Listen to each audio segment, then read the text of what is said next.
Merci Karine, on salive encore. Je vous propose maintenant de plonger avec notre prochain invité. C'est un prof d'histoire géo passionné de plongée, plongée sous-marine bien sûr, qui a décidé de partager avec ses élèves sa passion. Et une de ses élèves d'ailleurs est avec lui.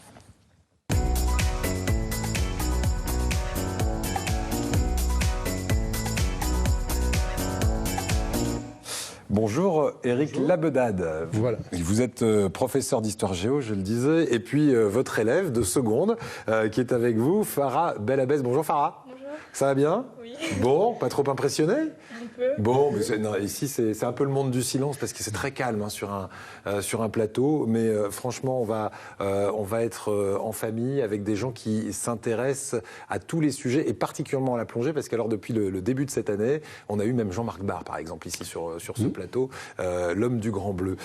Vous êtes prof au lycée Émile Zola d'Aix-en-Provence et vous avez décidé de faire partager, je disais, votre passion à vos élèves, tout d'abord par le biais d'un club de plongée créé à l'intérieur de ce collège, et puis un projet qui a pour nom Plongeurs Solidaires.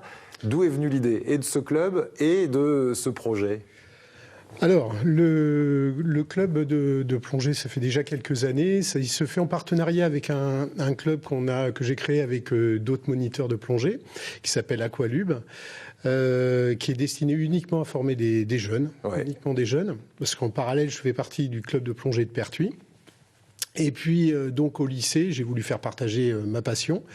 Et donc, on a créé avec les lycéens un club qui s'appelle les Bulleurs de Zola. Ouais, qu'on retrouve d'ailleurs sur Facebook, puisque vous avez une page Facebook où on trouve toute votre actualité.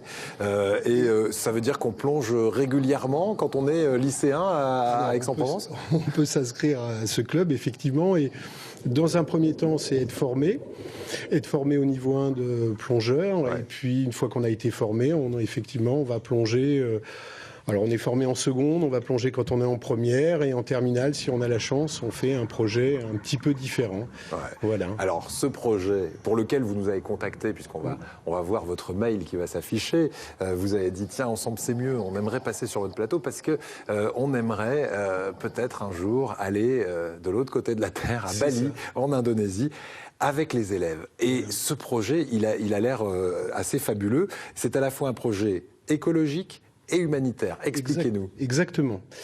Alors, le projet, c'est deux axes. C'est premièrement d'aller aider à replanter du corail et dans un deuxième temps de participer à une mission de scolarisation de jeunes. Et ça s'intègre dans ce qu'on appelle maintenant le développement durable, à savoir les 3 piliers, un projet à la fois environnemental, économique et social. Ouais. Alors ce projet, vous me posiez la question, il est venu de deux idées, les deux idées suivantes, à savoir dans un premier temps faire participer les élèves. Ouais, ce n'est pas toujours le cas, vous dites, dans les projets scolaires. Alors c'est vrai que dans les projets scolaires, le projet généralement il est ficelé par le prof. Ouais. Là l'idée, alors j'en ai fait aussi, l'intérêt pédagogique c'est généralement sur le lieu même du projet. Ouais. Là, l'idée, c'était que les élèves soient acteurs du projet du début à la fin. Donc, on trouve ensemble le lieu, qu'on trouve la destination, quoi faire, etc. Ça, c'est le premier point. Et le deuxième point, c'était de se dire que quand on part plonger, et quand on part plonger très loin, la plongée, c'est très beau, mais en surface et sous l'eau, il y a d'autres choses qu'il faut regarder. Donc là, il y a l'environnement, voilà, il y a l'environnement, il y a les hommes, les humains aussi qui sont là. Et finalement, si ça peut permettre aussi aux élèves de plonger peut-être autrement et d'appréhender la plongée un peu différemment, ça sera une bonne chose. Farah, tu as déjà plongé une fois, 2 fois, plusieurs fois avec ce club de plongée de l'école? On a plongé 2 fois, une fois en baptême et après on a fait des exercices. Et est-ce que tu es mordu de plongée sous-marine aujourd'hui? C'est vrai que c'est impressionnant et vraiment très beau. Et c'est vraiment, c'est original. On n'a pas l'habitude de faire. C'est une activité qui est pas banale. Dans tous les lycées de France, je pense qu'il n'y a pas de club de plongée à tous les coins de rue. Quand tu imagines que peut-être dans 2 ans, tu seras à Bali, parce que là aujourd'hui tu es en seconde, le projet c'est qu'en terminale, ces mêmes élèves vont se retrouver à Bali, c'est bien ça? C'est ça. Comment tu imagines ça? C'est loin, mais en même temps, je suis un peu pressée parce que ça va être hyper intéressant de tous les points de vue. D'un point de vue déjà humain, parce que vous allez rencontrer là-bas sur place des élèves. C'est ça le projet aussi. C'est ça aussi. C'est de rencontrer aussi des jeunes, qui est un partage qui se fasse. C'est-à-dire que nous, on puisse leur apporter quelque chose. Alors effectivement, on peut apporter tout ce qui est matériel scolaire, mais autre chose aussi. L'idée, c'est qu'il y ait une intervention de la part de nos élèves, en anglais, ça se fait en anglais, sur aussi ce qui les intéresse, notre passion, et sur la mer et sur l'écologie marine aussi. Et puis en retour aussi, il y aurait certainement une présentation de faite par ces jeunes-là. Voilà, alors d'ici septembre 2020, puisque le départ, ce serait pour cette date-là. Donc hop, au lieu de la rentrée scolaire traditionnelle, paf, Farah, tu iras faire de la plongée dans un spot fabuleux à Bali. L'actualité aujourd'hui, c'est, déjà, former ces élèves à la plongée. Ça va, tu te sens à l'aise sous l'eau pour l'instant ? Très bien.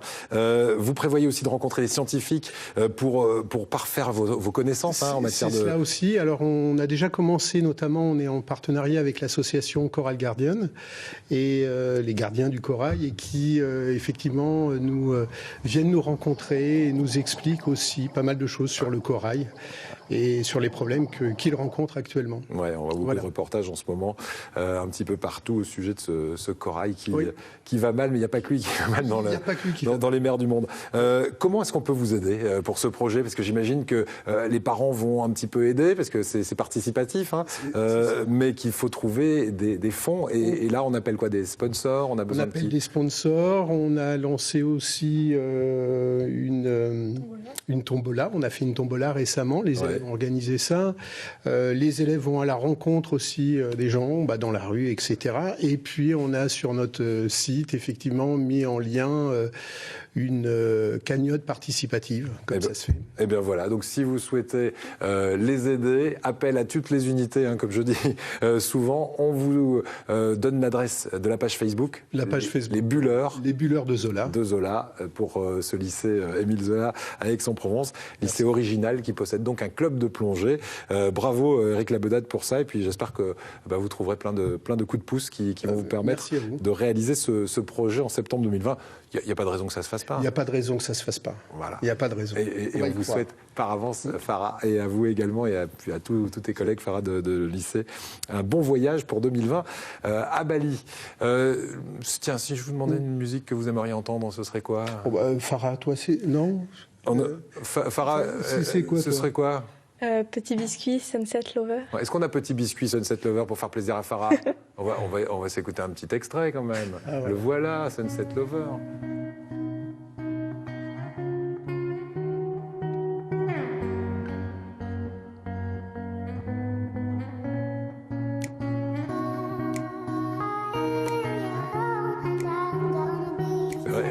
Une musique d'introduction de Petit Biscuit, on n'entendra peut-être pas chanter, mais en tout cas qui est très, très zen, ça va très bien avec la plongée sous-marine. Oui, c'est vrai.